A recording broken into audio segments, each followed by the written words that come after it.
I'm going to run down a few teams here that I think have been some of either the more surprising teams on the side of success, and then some of the more disappointing teams. And I guess a little bit of contender-pretender here. Let's start with the A's and the Astros. The Oakland A's, as a team, just talking about their team performance, I think probably the best in baseball right now. They have the longest winning streak coming into today with 9 straight victories for the Oakland A's. 5 of their bullpen pitchers have not given up a single run. They've all pitched, I think, over at least 5 games so far and have posted an ERA of exactly 0. Their rotation has been spectacular. Luzardo, Frankie Montas, Chris Bassett. Luzardo, of course, a guy who has come up through that system and has been expected to do big things.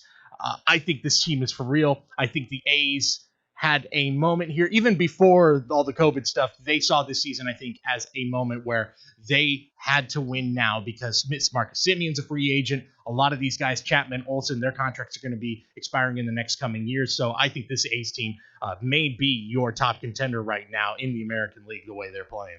I would love to see it, but, the years of Billy Ball, and you just see how they come. The A's always get hot. I mean, the movie was made about how many games in a row they won. But it just literally seems like they're always a superstar or two short of a big moment. When the big moment happens, and I don't know how many years in a row or how many years they've gotten knocked out of that first wild card game.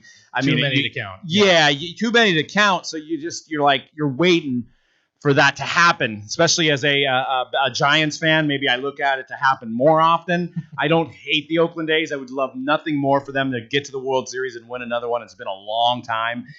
I would love to see it, but it just seems like who's going to be performing in that big moment? Is it going to be Chris Davis? He's not having a great season. Yeah. Who's it going to be? If you look at other teams, like you look at the Yankees, Stanton or Judge can win a series for those guys.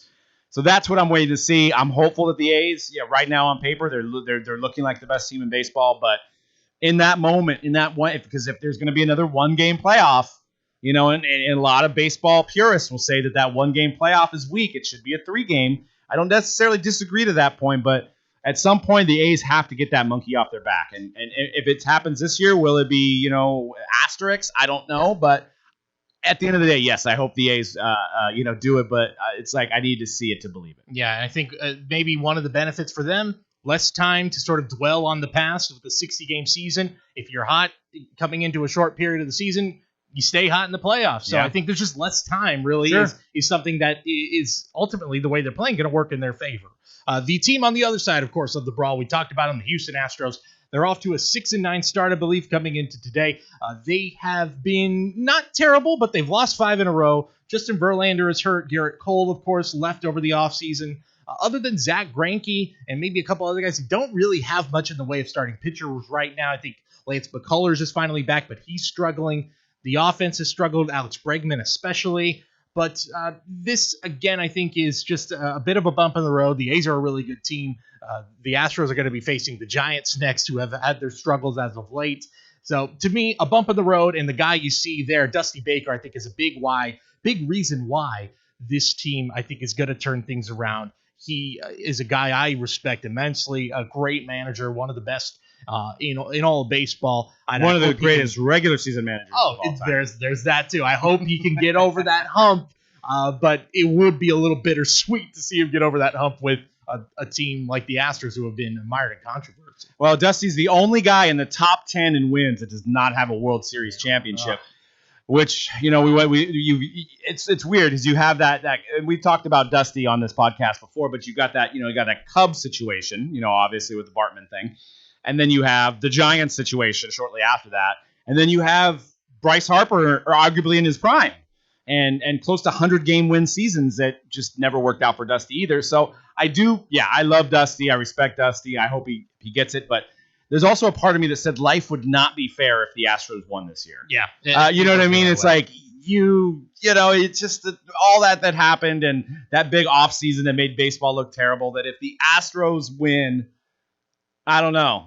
It's like the old, you got the monkey's paw and you say, man, I wish Dusty Baker had a World Series, and then no, not that way, not with the Astros. Right. So right. I know. And then, but that probably was the perfect hire because it was the guy that had no cloud really behind him, a guy that everybody respects. And I give kudos to Dusty for basically taking that job because I guarantee 90% of the well-established coaches that maybe had like a Bobby Cox, I don't think any of those guys would have taken that gig. Yeah, it's a tough gig, and I respect for him to do it, but that's he's getting up there, right? He's got to be. Yeah, he's up there. He's well into his 70s, I would think, at this point. I'm not sure offhand, but yeah, he's getting up there. So this is probably his last gig, I would imagine. So. And you can't question his love for baseball when he takes that job. No, and you that can is tell a that selfless he lives, job. Yep.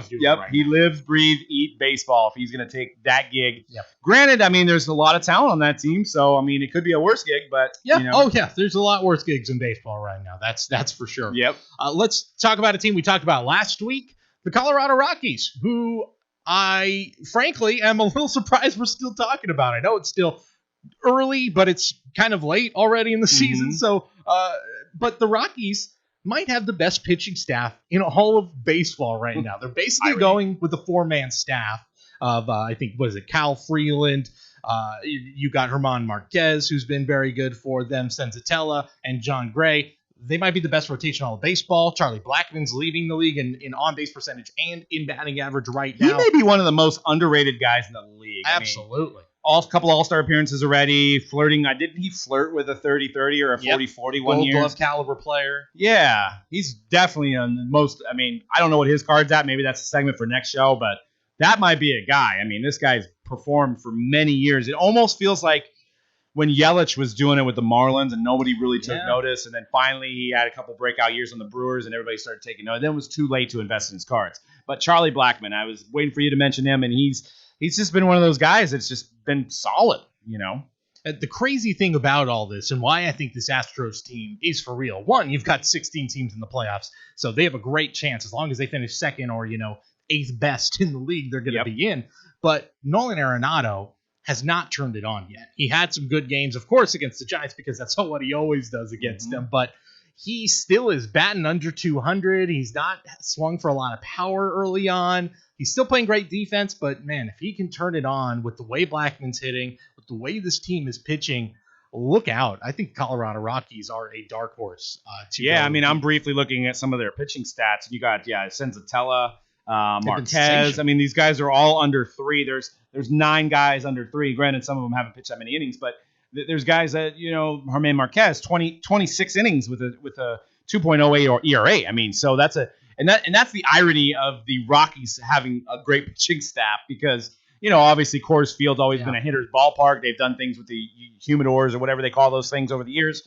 And it's ironic that they're winning baseball games with pitching. I think even more ironic because, look, I'm not pointing any fingers. I'm not naming any names, but it kind of feels like the ball's jumping a little farther this year. It does. I've been seeing a lot of second deck home runs. A lot more than I'm used to. And I'm like, is it just because there's no fans in the stands that they look like they're being hit further?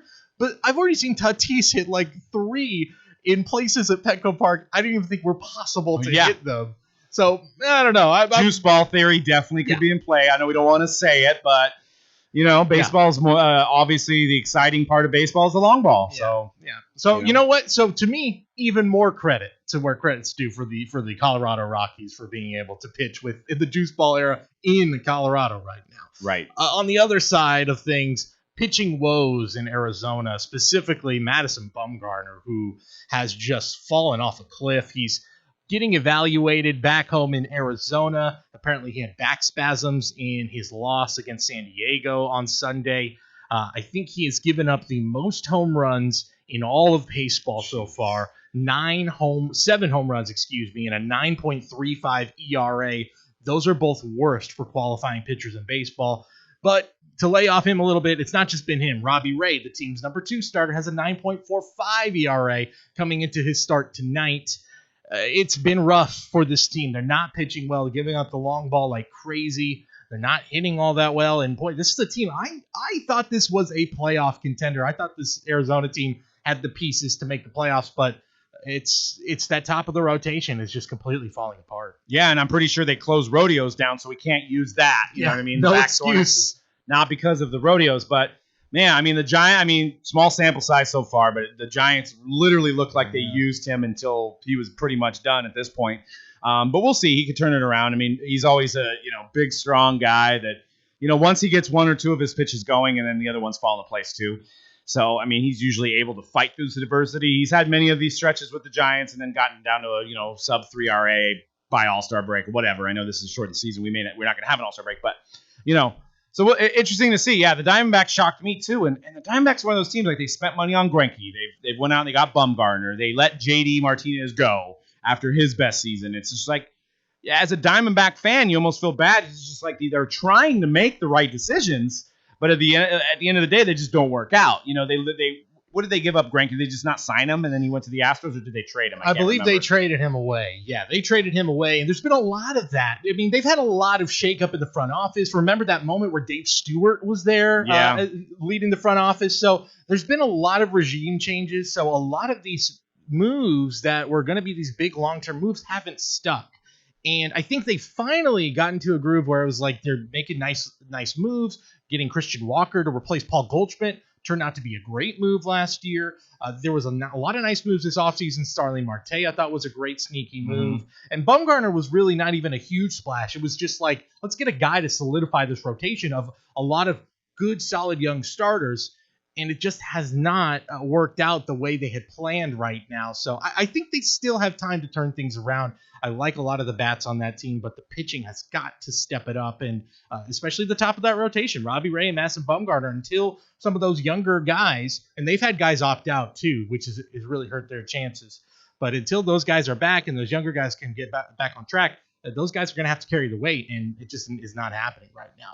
Yeah, and they have, I mean, honestly, if I had to pick a favorite non-Giant jersey, some of their uniform, their jerseys are some of my favorites. So, yeah, okay. I like, and I just got to tour the stadium about 7 months ago. It's a great park. Beautiful stadium. You got that pool that unfortunately the Dodgers, urinated in, but it's a great piece to see. You watch the game in the pool, and you don't see that at many ballparks, right? So I love the stadium, and then the owner has some of the craziest collection of cards in all of this hobby. I mean, he has the Gretzky Wagner, the Honus Wagner that was Gretzky's to begin with, and now he has it.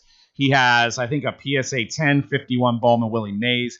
I got to see him like in person, and I could not believe how much money was literally on the table. I mean, of this guy's collection. So that's one of the cool things that I've always loved about the Diamondbacks is that their owner is a card collector. That's fantastic. I miss it. I miss the days where that field was called the Bob. That's one of my favorite nicknames in all of baseball. So in my heart, it's still the Bob.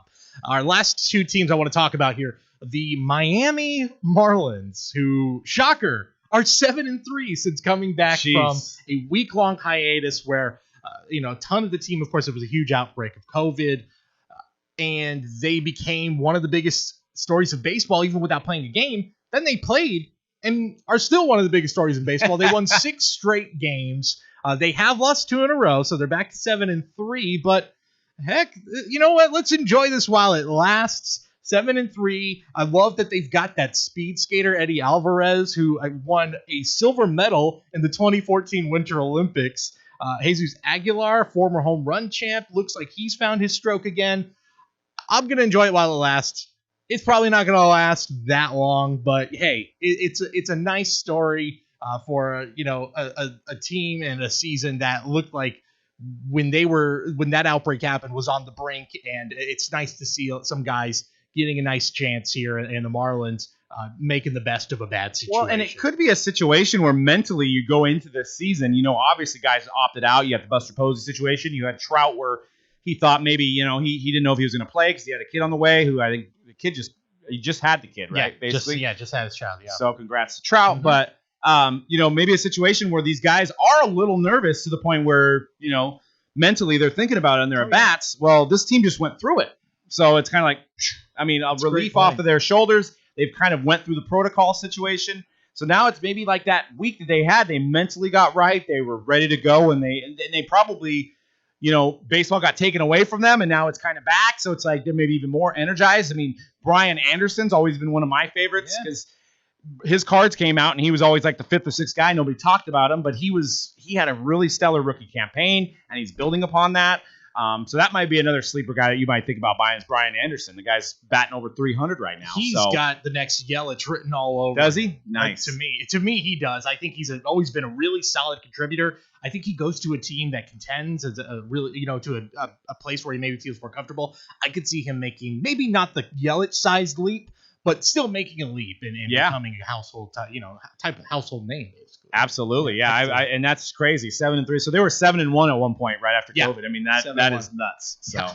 Crazy. So I don't think it lasts, but you know what? It's fun. By the way, just a crazy stat throughout all of this. Don Mattingly became the winningest manager in Marlins history last week. How is that even possible?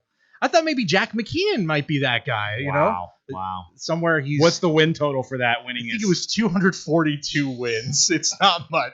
It's like when it's like when Giancarlo Stanton became the Marlins all-time leading home run hitter, passing Dan Uggla.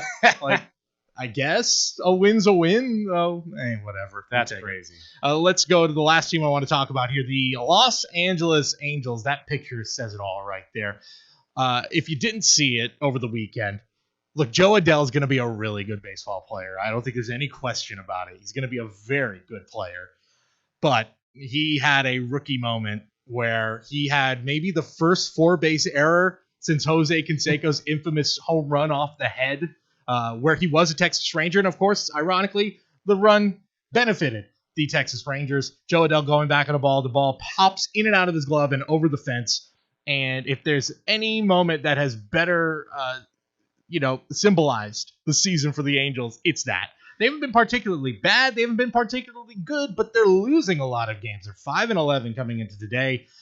Mike Trout's being Mike Trout, but Anthony Rendon is off to a really slow start. Shohei Ohtani's off to a slow start at the plate, and that's not even talking about his pitching game, where they've already shut him down for the season. He is not going to pitch another game for the Angels this year, so he is going to end his season with an ERA of 37.8 in 1 2/3 innings pitched. It's not been good. But I still think this team has enough talent to turn things around and salvage the season, especially with 8 playoff spots up for grabs in the American League. But, boy, that Mike Trout contract where you realize he's got that many years left, and this team is trying so desperately to build talent around him and to build something around him, and it's just everything they do just seems to not work. Yeah, and I mean, to speak on Joe Adell, huge prospect in our industry. Yeah. 2017 Bowman draft was his first auto, and there's rumors that somehow half of them got destroyed before the pack out, so they're very, very hard to get. I actually have 2 of them. I think we paid $1,000 just for the base, so we have 2 Joe Adells. You hate to see that happen. I know, he may still, obviously be a great player, maybe even one of the top players in the league. He's got a lot of hype behind him, but that will be a meme forever. I don't care. Yeah. He hits 4 home runs in a night. There's going to be some guy dropping that meme. And as a baseball player, I played baseball for 15 years, still casually play softball. Obviously, I'm nowhere near the talent of Joe Adell, but I put myself in the shoes. When you're going back on a ball and you have to do a pirouette, it's over. And that's what I think happened. He took a bad beat on the ball, did a little spin move to get right back on track, which he did get back on track, but I think it was like a, oh, God, situation. Put his glove up, off the palm, over the fence. I mean, it would not have been a home run. He definitely guided it over the fence. So you hate to see that as a Joe Adell collector. Hopefully, he makes up for it. But, I mean, at what point can we say, Mike Trout, obviously everybody says it, and everybody's in agreement that Mike Trout is the best player in baseball. But if he goes his whole career without getting a playoff game, can you still say that? Man, let's put it this way. I think Mike Trout has as many playoff hits as I do, which is none. That is rough. He had that one appearance against the Royals back, 2014, and they get swept.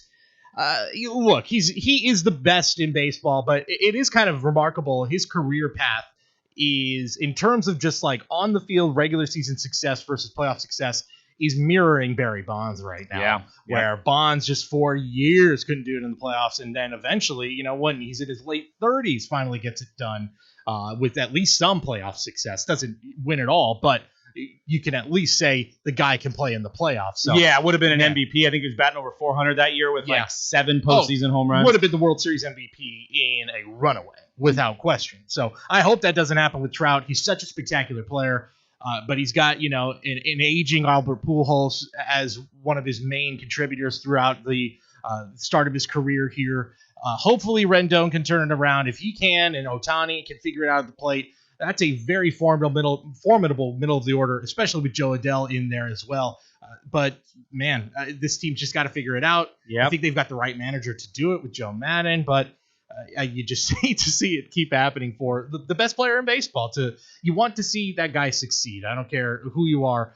For me, I want to see the best player in baseball succeed and be the face of baseball for a reason. Me too. And it was my pick. One of our hype right before the season, I picked the Angels to do it. I mean, there's still time, of course, but at 5-11 in the bottom of that division, I mean, you've got the Mariners ahead of them at this point, and then the shame tour with the Astros, and then the A's, and then obviously the Rangers are doing better than them. So there's a lot of ground to make up, and everybody expected Ohtani to come back, and that's been a disappointment. The big Rendon signing, like you just mentioned. I mean, you had protection in that lineup for Trout, but Trout's remaining on course. I mean, what does he have, 6-7 home runs already? He's doing just fine. He's being my Trout. You just can't. I mean, his WAR is going to be higher than anybody in history, but he's not going to have any World Series rings. It's crazy. Exactly.